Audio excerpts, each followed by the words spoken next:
Hello, good morning everyone. My name is Prasad Mange. I study in 5th standard. I go to say a speech about Guru Purnima. On Guru Purnima, Guru Brahma, Guru Vishnu, Guru Deva Maheshwara, Guru Sakshat Brahma. તસ્મૈ Shri ગુરુદેવ નમઃ. આદરણીય આચાર્ય શ્રી શિક્ષક અને મારા વહાલા મિત્ર, આજે આપણે સૌ ગુરુ પૂર્ણિમાના પવિત્ર અવસરે એકત્રિત થયા છીએ.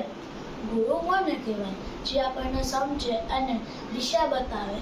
પરંતુ જે પણ વ્યક્તિ આપણને જીવનમાં રસ્તો બતાવે અને જ્ઞાન સાથે અંધકારમાંથી પ્રકાશ તરફ દોરી જાય, તે વ્યક્તિ આપણા ગુરુ જ છે, ગુરુ જ કહેવાય. પહેલા ગુરુ તો આપણા માતા પિતા છે, જે આપણને બોલતા, ચાલતા અને સંસ્કારો આપે છે. પછી આવે છે શિક્ષક, જે આપણને જ્ઞાન અને અનુશાસન શીખવાડે છે. આજની યુવા પેઢીને એમ જ થાય છે કે આપણી પાસે સ્માર્ટફોન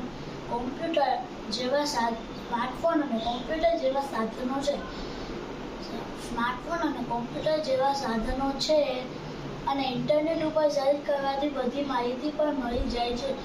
તો પછી ગુરુની શી જરૂર? પણ આજની યુવા પેઢી એ નથી જાણતી કે તે માહિતી એક સળગાવ્યા વગરના દીપક અને રંગ વગરના ચિત્ર જેવી છે.